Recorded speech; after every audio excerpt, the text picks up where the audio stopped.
그냥 단순한 세금이 아니고 감정이 있는 세금이에요. 감정이 있는 세금이다. 오. 이 계산해 보시면 깜짝 놀랐어요.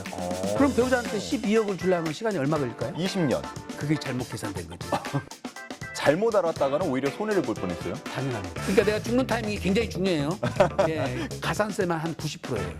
9년 11개월 30일도 안 됩니까? 안 됩니다. 안 돼요? 예, 28일 제일 중요한 것이 절세 플랜에서는 최고예요. 예. 야, 예. 이거 완전 신세계인데요. 네, 그래서 절세 팁으로 제가 이제 우리 시청자를 위해서 한 말씀만 드린다면 저희 방송 안 보면 전문가님들 안 만나면 진짜 알기가 어려울 모르죠. 것 같은데요. 네. 안녕하세요. 이 시대 리더들과 함께하는 시간 클래스온입니다. 세금에는 정말 많은 종류가 있죠. 세금마다 부과 기준도 다르고 또 세법도 자주 바뀌기 때문에 실수하지 않으려면 이런 세법을 잘 알아둘 필요가 있습니다. 그리고 일정 요건을 갖추면 비과세 혜택을 받을 수 있죠. 자, 이렇게 어렵게만 느껴졌던 세금 이야기를 오늘 전문가와 함께 쉽고 명확하게 풀어보겠습니다. 함께 이야기 나눌 안수남 세무사님 모시겠습니다. 안녕하십니까? 네, 안녕하세요.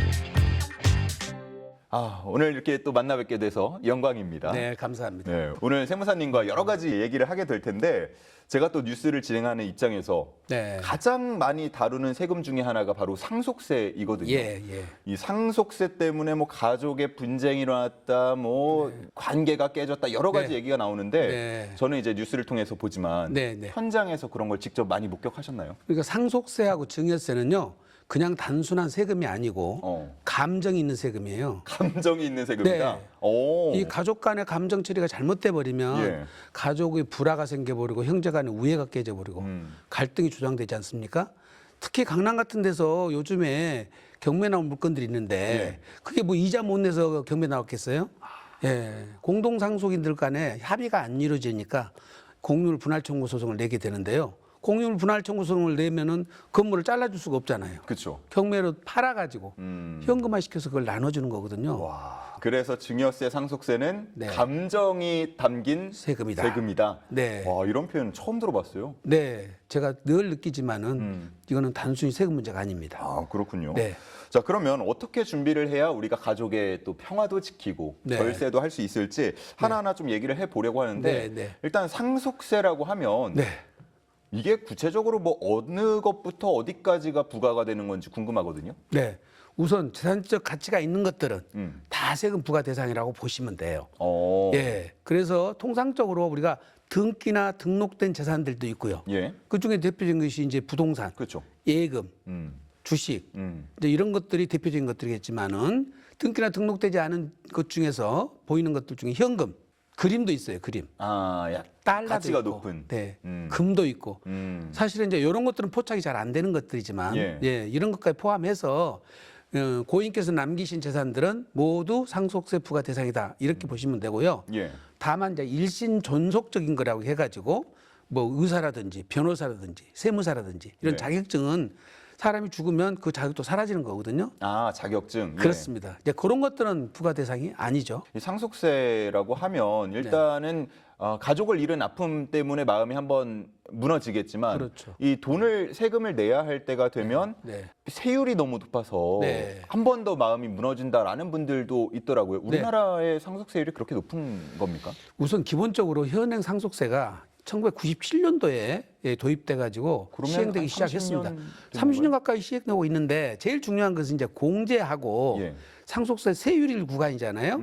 그런데 공제하고 세율 구간이 거의 변함이 없어요. 30년째. 네. 그러니까 그때만 해도 어떻게 보면 상속세를 내는 분들은 슈퍼리치여서 예. 초부자들이었는데 우리나라 최근에는 어떻게 보면 아파트 한 채 가진 분들도 세금을 내게 돼 있지 않습니까? 예, 예. 그래서 한 채에 뭐 지난번에 요즘에 10억, 20억, 맞습니다. 30억까지 하니까요. 평균 자산가액이 12억이 아파트가 네. 지금 간다 하니 웬만한 사람들 서민들까지 이제 지금 상속세가 확대해서 내고 있는데 전국의 약 그 사망자 대비 6% 정도가 예. 상속세가 과세되고 있는데요. 아하. 수도권 갖고 따지면 한 13%가 세금을 내고 있거든요. 10명 중에 1명 이상이. 그렇습니다. 예. 근데 지금 이렇게 기하급수적으로 증가하고 있어요. 그러니까 한 5년 정도 후에는 20%까지 확대될 거라고 보여져요. 어. 5명 중에 한 명이 낸다고 그러니까 예. 굉장히 많이 낸 데다가 그러니까 지금은 보시는 분들 가운데 그건 남일 아니야? 상속세 네. 우리랑은 관련 없지라고 할 수 있겠지만 5년, 10년 지나고 보면 네. 내일이 될 수도 있는 거네요. 지금요 계산해 보시면 깜짝 놀라세요.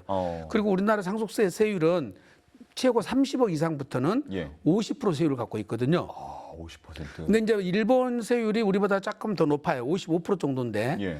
일본은 유산 취득세로 과세를 해요. 상속을 받은 금액을 기준으로 과세를 한단 말씀이죠. 네네. 우리는 유산세 책임입니다. 아직까지는. 그러다 보니까 세 부담이 우리가 훨씬 더 큽니다. 그런데 미국이라든지 영국 같은 데는 세율이 한 40%, 네. 예, 프랑스가 한 45% 정도 될 겁니다. 독일은 한 30%고요. 예. 예, OECD 국가들 대부분 평균이 한 25% 정도거든요. 그래서 우리나라 상속세 세율은 너무 과하게 높다. 예. 그래서 필요한 게 이제 공제 부분일 것 같은데 네, 네. 우리나라의 상속 공제는 어떻게 돼 있어요? 많이 좀 낮은가요? 금액대가? 예, 공제 종류는 많이 있어요. 예. 자녀도 공제 있고 미성년자 공제도 있고 장애인 공제도 있고 막 그런데 일괄 공제라 해서 이런 걸 다 합해가지고 5억을 기본으로 해줍니다. 예. 근데 자녀가 뭐 5, 6, 7명 아니고는 일괄 공제로 대부분 다 끝나요. 예, 일괄 공제 5억에다가 예. 그다음에 배우자 공제가 현재는 기본 5억 최대 30억까지 해주거든요. 예. 근데 일반인들이 잘 모르시고 배우자가 있으면 30억까지 공제된다 하더라. 그렇게 알고 계시는데 배우자 공제는 그렇게 계산한 것이 아니라 내 법정 지분이요. 예. 그다음에 실제 상속받은 금액. 그다음에 30억. 이 세 금액 중에서 가장 낮은 걸 기준으로 해요. 높은 게 아니고 낮은 걸로. 그렇습니다. 법정 지분이라면 애들이 3명 있다 그러면 111이잖아요. 예. 배우자는 1.5고. 그러니까 45분의 15가 배우자 지분이거든요. 예, 예. 그러니까 3분의 1이 법정 지분이에요. 근데 실제로는 3분의 1 더 못 받았다. 그러면 실제 받은 금액이 기준 금액이 돼버리겠죠. 그래서 일반적으로 상속세를 절세하려면 최소한도로 배우자는 법정 지분만큼 상속액을 받아야 예. 배우자 공제를 한도를 높이는 거죠. 그러면은 부모님과 자녀 2명이 있는 집이라고 가정을 했을 네, 때 네. 상속 금액이 네. 어느 정도가 되면은 이 공제 선 안에서 원만하게 좀 해결이 되는 겁니까? 재산이 한 40억 정도 된다면은 배우자 공제는 한 15억 정도 받을 거고, 네. 그 다음에 일괄 공제 한 5억이기 때문에 기본 공제가 20억 정도밖에 안 돼요. 그래서 현행 이 공제가 너무 낮다 해서 작년에 이제 사실은 국민의힘에서는 자녀 공제를 1인당 5억씩 해서 공제를 하려고 했던 것인데 예. 민주당은 배우자 공제를 지금 현행 기본 5억에서 10억을 올리고 그다음에 일괄 공제를 5억을 8억을 올려서 18억까지는 상속세가 안 나오도록 공제를 좀 늘려야 되겠다고 그때 안을 냈다가 법이 통과가 안 되고 무산되고 말았죠. 조금씩 차이는 있지만 정치권에서도 네. 이 공제를 확대하는 쪽으로 방향은 잡고 있는 거 아니에요? 같이 공감하고 있습니다. 대신 이제 어느 쪽을 어떻게 건드릴 것인지가 예. 조금 견해가 달라서 그렇죠. 예, 어쨌든 공제액이 너무 아직까지 안 바꿔서 예. 너무 공제액이 낮다. 자, 그리고 정치권에서 얘기가 나오는 게 앞서서 일본하고 비교하실 때도 말씀을 네. 해주셨는데 네. 방식을 유산세에서 유산 취득세로 바꾼다라는 이 개편안이 나왔어요. 예, 예. 이게 사실 제가 그냥 느끼기에는 예. 글자 두 자 더 붙은 거밖에 없어서 예. 유산세가 뭔지 유산 취득세가 뭔지 궁금하거든요. 예. 우리가 상속세라는 것을 본다면은 자산을 취득한 부분에 대해서 세금을 매기지 않습니까? 예. 그러면 유산세라는 개념은 부모님 돌아가신 분이 남긴 총 재산에다가 세율을 적용하는 거예요. 그걸 이제 나누어 가지면 세금을 뺀 나머지를 나누어 갖겠죠. 네. 이렇게 과세하는 방식이 유산세 방식이고 유산 취득세 방식은 총 상속재산 남긴 재산에서 각자 상속인들이 받아간 금액, 실제 내가 상속받은 금액, 네. 그거에다 세율을 곱하는 거죠. 공제를 하고 세율을 곱하기 때문에 과세 표준이 낮아지겠죠. 예. 그러니까 세부담이 낮아집니다. 그러면 30억 정도를 기준으로 보자 그러면 네. 이게 유산세에서는 그러면 한 4억 정도가 과세가 되고 그렇습니다. 네. 유산 취득세로 되면은 2억 미만으로 된다. 2억 명을 떨어져서 반 이상이 50% 이하가 절감되는 꼴이 되겠죠. 이게 지금까지 OECD 국가에서 대부분이 유산 취득세로 과세를 하고 있어요. 아. 네 나라만 유산세를 과세를 하고 있거든요. 그렇게 적어요? 그렇습니다. 이게 오. 글로벌 스탠다드는 유산 취득세가 맞아요. 우리나라도 증여세는 유산 취득세 방식으로 지금까지 세금을 내왔거든요. 그래서 이것이 이제 만약에 과세 체계가 바뀐다면은 그게 한 준비 기간이 한 2년 걸려서 2028년도부터 과세 체계가 도입될 것 같습니다. 예. 네. 그러면 이런 그 상속세가 다 부과가 된다 그러면 네. 보통 이제 현금으로 받는 경우보다는 뭐 부동산의 지분이나 아니면 뭐 여러 가지 그 금융 자산이나 네. 형태가 다양하잖아요. 그렇습니다. 그 상속세는 다 현금으로 일시불로 내야 되는 건가요? 원칙적으로는 그렇습니다. 원칙적으로는 상속세는 현금을 납부하는 것이 원칙이고 예. 대신 물납을 할 수가 있어요. 물납. 물건으로 부동산으로 상속받은 부동산 중에서 본인이 물납으로 원하면은 요건이 되면 네. 물납도 받아주고요.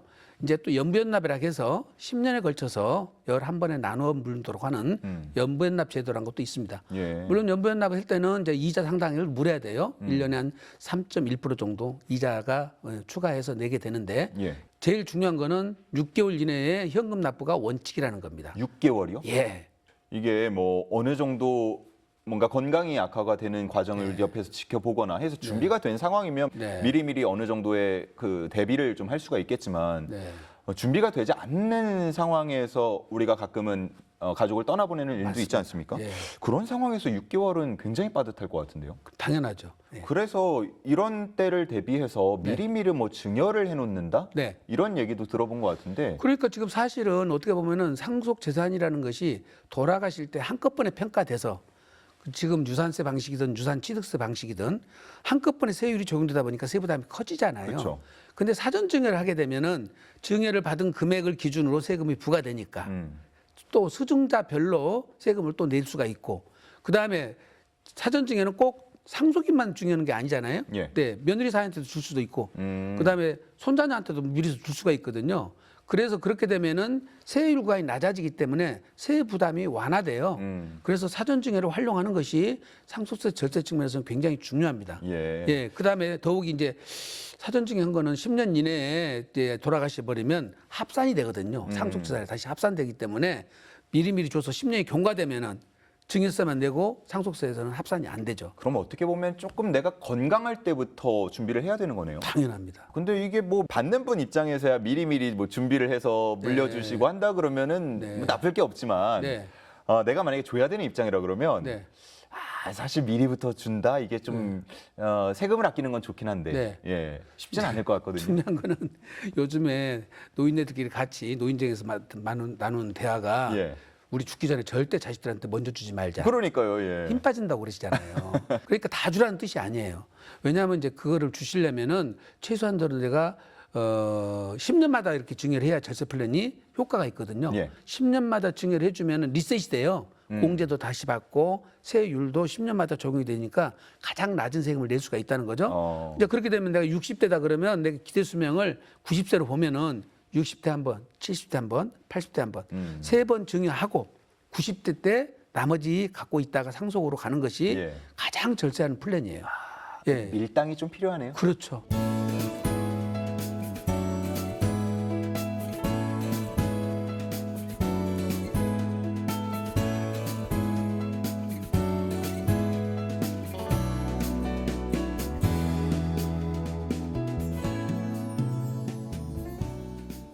근데 듣다 보니까 너무 궁금한 게 네, 네. 그럼 10년이 지난 거는 완전히 리셋되는 거예요? 네, 일단은 합산이 안 되고 예. 새로 10년 이제 그 이후 것부터 다시 합산이 되거든요. 그러니까 이전에 만약에 5억을 줬는데 또 추가로 5억 줬다 그러면 10억이 돼버리잖아요. 예. 그럼 세율이 30%짜리 가버리죠. 근데 10년이 지나가 가버렸다. 그러면 다시 5억이면 20%짜리 세율 적용이 되니까 세율이 저율로 적용이 되고 예. 공제를 다시 새롭게 받는 거예요. 배우자 공제 같으면 6억까지 공제가 있으니까. 근데 그 10년마다 6억을 그것도 줄 수 10년 있다는 마다예요? 거죠. 그렇죠. 그럼 배우자한테 12억을 주려면 시간이 얼마 걸릴까요? 20년. 왜 20년 걸릴까? 10년 단위로 리셋이 되니까. 그게 잘못 계산된 거지. 10년 딱 지나면 예. 그다음에 6억을 또 줄 수 있다는 말이지. 그러니까 10년 앞뒤로. 오케이. 예. 10년 1일. 그렇습니다. 예. 네. 이렇게 걸린다. 그래서 마찬가지로 우리가 이제 증여를 5억을 해주면 증여세가 한 9천만 원 정도 나오거든요. 예. 그러면 우리가 이걸 실효세율이라고 그러는데 약 18%가 돼요. 높네요. 예. 근데 만약에 내가 상속세가 50%를 내야 돼. 그런데 18%로 낼 수만 있다면 예, 그럼 계속 잘라서 내는 거죠. 미리 18%씩. 끊어서 그렇습니다. 조금씩. 예, 18%씩 세 번에 낼 수가 있다면 50% 상속세 낼 돈이 예. 3분의 1로 내게 되는 거잖아요. 그래서 끊어서 내라는 겁니다. 야, 예. 이거 완전 신세계인데요. 네, 그래서 제일 중요한 것이 사전 증여가 절세 플랜에서는 최고예요. 예. 또 중요한 거는 팔 때 이게 지금 자녀들한테 사전 증여한 거는 아버지가 돌아가셔도 부모님 돌아가셔도 10년 안에 팔면 안 되거든요. 예. 우리가 이걸 이홀과세라고 그래요. 예, 증여받거나 상속받았을 경우 10년 안에 팔면은 증여자의 당초 취득가격으로 가버려요. 예. 그런 또 부작용이 생기기 때문에 절세 플랜을 잘 짜셔야 돼요. 잘못 알았다가는 오히려 손해를 볼 뻔했어요. 당연합니다. 예. 자, 그러면 만약에 증여한 지 10년이 안 됐다고 쳐볼게요. 네. 8, 9년 정도 됐는데 네. 돌아가셨다고 치면 네. 그 사이에 부동산 가치가 좀 오를 수도 있잖아요. 그렇죠. 자, 그러면은 그 전에 증여한 때 가치로 합쳐지는 건가요? 아니면 그 시점, 현 예. 재산 시점으로 합쳐지는 건가요? 아, 중요한 질문이세요. 사전 증여가 유리하다는 것이 예. 제일 중요한 것이 만약에 상속인이 10년 이내에 돌아가셔서 상속인한테 증여한 것이 합산된다 하더라도 네. 그거는 증여 당시 평가액으로 합산이 되는 거예요. 증여 당시로. 그렇죠. 그러니까 재개발 되기 전에 15억에 증여를 했어요. 예. 근데 지금 현재는 40억가. 그러면 합산되는 것이 40억 합산되는 게 아니라 15억으로 합산된다는 거죠. 아, 그렇군요. 그렇죠. 그다음에 이제 증여하고 난 다음에 그 수익형 부동산의 경우에는 이제 세가 나올 거 아니에요? 네. 그 세가 소득 금액이 수증자한테 기속이 되잖아요. 예. 만일에 아버지가 계속 갖고 있었더라면 그 소득도 아버지 재산을 계속 불어나게 만들잖아요. 이게 두 가지 효과가 생기는 거죠. 자산 가치가 상승되더라도 예. 증여 당시로 저평가해 준다. 그다음에 수익이 발생한 것도 수증자한테 귀속된다. 두 가지 효과가 생기는 거죠. 네. 자, 증여를 할 때 가급적이면 뭐 네. 상황마다 조금씩 다를 수 있지만 빨리 그리고 미리 준비를 하는 게 좋다까지는 네. 제가 접수가 됐어요. 네, 네. 자, 그러면 시기는 그렇다고 치고 증여세를 또 내야 될 때 뭔가 우리가 체크해야 될 포인트가 있을까요? 그러니까 증여세는 아까 말씀드린 대로 유산 취득세 방식이라고 그랬잖아요. 예. 이게 증여 받는 사람이 세금을 낸다고 그랬으니까 아무래도 수증자가 많아지면은 세금은 더 줄어드는 거죠. 그렇겠죠. 예. 그러니까 보통 아들한테만 이렇게 증여를 하려고 하는데 네. 아들한테 증여하지 말고 아들 부부 며느리까지 확단시키면 증여가액이 낮아지잖아요. 예, 예. 낮아진 만큼 세율이 또 같이 낮아지죠. 만약에 손자녀가 있다면 손자녀까지 손자녀는 그때는 세대 생략이라 해서 30% 할증이 되긴 돼요. 그러나 30% 구간에 가 있던 것이 20% 구간에 떨어지면 할증이 되더라도 26% 구간에 가 있잖아요. 그러겠네요. 네. 그러다 보면 세부 담도 낮아질 뿐더러 요즘에는 노노 상속이라고 그래요. 80세 아버지가 60세 자녀한테 상속을 하면 자녀는 또 상속을 대비해야 되잖아요. 그렇죠. 그럴 바에는 차라리 손자녀로 내려가는 것이 아. 아들의 상속세를 절세하는 길이에요. 예. 근데 만약에 돌아가셔 버리면 물론 유언장을 남겨서 손자녀한테 가게 만들 수도 있지만 그게 제한이 되기 때문에 살아생전에 미리미리 손자녀한테 내려버리는 것이 유리하다는 거죠. 예. 우리가 앞에서 뭐 계속 얘기했지만 사실 이게 계산서가 눈앞에 있어야 조금 더 체감이 되는 게 있어서요. 네. 20억짜리 아파트를 준다고 네. 가정을 한번 해볼게요. 네, 네. 아들한테 내가 100% 주겠다. 네, 네. 아니다. 네. 아들하고 며느리하고 반반씩 주겠다. 차이가 커져요? 그렇게만 해도 예. 세율이 40% 구간에 가 있잖아요. 네. 예. 그런데 10억 나눠버리면 세율이 30%가 가 있으니까 제가 정확히 계산을 안 해봤지만은 아마 6억 4천 정도가 증여세일 텐데 예. 그다음에 이제 거기 인적공제 받고 세액공제 받으면 6억 한 천 정도 될 거예요. 근데 배우자하고 나누면 예. 저희들이 통상적으로 한 1억 5천 정도가 절세가 돼요. 한 사람만 늘려도 이러는데 만약에 손자녀까지 더 4명으로 합치면 늘려버리면 거기 2배 가까이가 절세가 돼버리죠. 한 와. 3억 가까이 절세가 되죠. 예. 크네요. 크죠. 그러니까 그 효과도 있지만 아까 말씀드린 대로 아들이 번- 상속을 대비를 해야 되는데 예. 그것까지 같이 해결해 버리니까 절세 효과에 또 절세 효과가 이중으로 생기는 거죠. 예. 네. 자, 그리고 상속하면은 주위에서 많이들 걱정하는 게 네. 세무조사이더라고요. 네, 네, 네. 상속세로 내는 걸로 끝나는 게 아니고 네. 세무조사를 받게 되나요? 네, 세무조사가 대부분 다 나오는데요. 오. 상속의 경우에는 우리가 이제 정부 부가 세금목이라 해서 예. 신고는 본인들이 하지만 양도세는 신고 납부 방식이라서 신고하면 결정이 돼요. 네. 근데 상속증여세는 정부에서 조사해서 결정이 끝나야 끝나는 겁니다. 물론 다 하는 건 아니겠지만 예. 일정 규모 이상 되는 분들을 조사를 하게 되는데 통상적으로 상속세 조사 대상이 되는 거는 그동안의 수익 사업에서 일어났던 그 부분이 정상적으로 신고가 잘 됐는지. 근데 임대 같은 경우에 예, 그 부분에 대해서 100%다 신고가 됐는지, 예. 임대소득은 소유자가 그대로 소득을 기속으로 잡았는지, 보통 아버지 명의로 등기는 되어 있는데 그 돈은 또 아들들이 갖다 쓰는 사람도 있고 자녀들의 명의로 되어 있는데 부모님이 갖다 쓰는 경우도 있거든요. 예. 이런 거 잘못된 걸 다 바로잡아 주거든요. 예. 그런데다가 제일 중요한 거는 10년 이내에 예, 금융거래대역을 다 출력을 해서 거기에서 이제 사실은 가족 간 계좌이체된 내역들을 보고 예. 요게 예, 어떤 거래 목적으로 됐는지 해서 우리가 통상적으로 그걸 증여 추정이라고 하거든요. 예. 예, 그런 것들이 이제 사전 증여로 뭐 1억, 2억들이 뚝뚝 전세자금 가고 부동산 취득할 때 도와줬다면은 다 그건 증여세가 과세됐어야 되거든요. 누락된 것이 이제 그때 걸리는 거예요. 그것도 10년 단위예요? 10년 단위예요. 증여세 과세 시효는 부가저축 기간은 15년이에요. 그렇지만 아까 증여재산 합산되는 게 10년 거라서 네. 10년 이내 것만 조사를 하거든요. 그래서 이제 연로하신 부모님들은 부동산 처분 대금이라든지 금융자산 일으켰다든지 예금이 기존에 있던 것들을 인출해서 사용할 때는 예. 다 근거들을 기록을 남기셔야 돼요. 누구 빌려줬다, 내가 빌린 걸 갚았다, 누구한테 증여했다. 이런 기록들 다 남기셔야만이 나중에 네. 예, 상속세 조사받을 때 수월하게 잘 넘어갈 수 있습니다. 아니면 건강하게 10년을 더 사시거나. 더 사시거나. 맞습니다. 예. 예. 그러니까 내가 죽는 타이밍이 굉장히 중요해요. 예. 그러네요. 10년 딱 지나서 돌아가시면 다 깨끗이 끝나는데 9년 8개월에 예, 10억 준 것이 있었는데 예. 걸리면 가산세만 한 90%예요. 9년 11개월 30일도 안 됩니까? 안 됩니다. 알겠습니다. 네. 오늘 정말 뭐 여러 가지 새로 알게 된 사실들이 있는 것 같은데 네. 주의해야 할 사항들을 좀 마지막에 얘기를 해주시면 좋을 것 같아요. 우선 상속을 받을 때는 누가 상속받을 것인가가 굉장히 중요합니다. 특히 주택 같은 경우는. 예, 무주택자가 받으면 그거는 취득세가 0.8%인데 예를 들어서 네. 예, 유주택자가 받으면 3.16%가 돼버려요. 그래서 누가 받냐에 따라서 나중에 취득세, 주택수에서 영향을 미치고 종합부동산세, 주택수에서도 영향을 미치고 양도소득세에서 영향을 미쳐요. 그래서 주택은 누가 받냐가 굉장히 중요하고요. 그다음에 이걸 언제 처분하냐가 굉장히 중요해요. 어떤 거는 6개월 안에 예, 처분하게 되면은 처분 대금이 상속 개시당시 평가액이 돼서 예. 양도소득세는 제로예요. 안 나오는데 상속세가 높아질 수가 있어요. 네.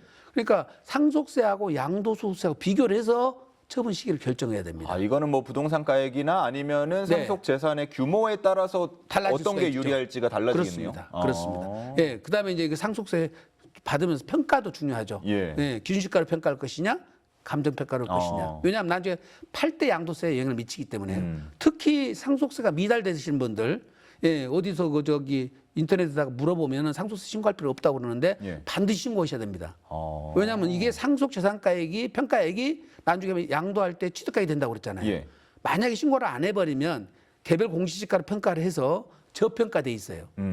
그러니까 전답 같은 거, 임야 같은 거는 현 시세 10억짜리도 3억 정도밖에 안 잡혀 있거든요. 네. 그럼 상속으로 3억 잡혀 있으면 나중에 취득가액이 3억이 된다는 거죠. 양도를 했으면 10억이 돼가지고 7억에 대한 양도세가 나가버려요. 예. 그런데 내가 감정평가를 해서 8억으로 끌어올려 놓으면 높여놓으면 예, 어차피 10억까지는 세금이 없으니까 상속세는 안 내는 거고 예, 8억으로 취득가가 잡혀서 예, 그다음에 나중에 10억 양도차익 2억에 대해서만 양도차익 물면 되죠. 무조건 낮게 잡힌다고 다 좋은 게 좋은 건 아니네요. 아니에요. 예, 상황에 맞게 다 다르고요. 그다음에 제일 주의할 거는 부모님들이 특히 저기 중환자실에 계실 때 예. 부동산 처분하시면 안 되거든요.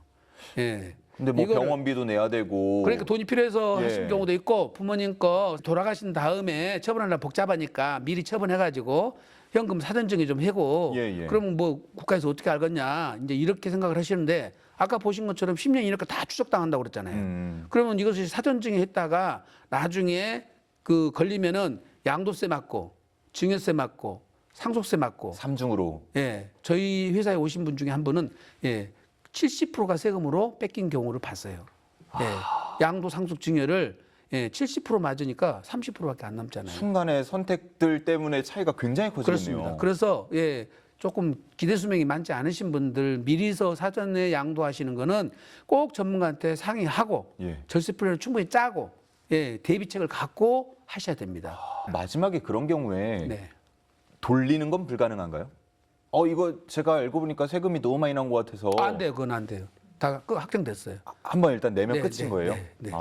그렇군요. 이제 절세 팁으로 제가 이제 우리 시청자를 위해서 한 말씀만 드린다면 이런 예. 경우죠.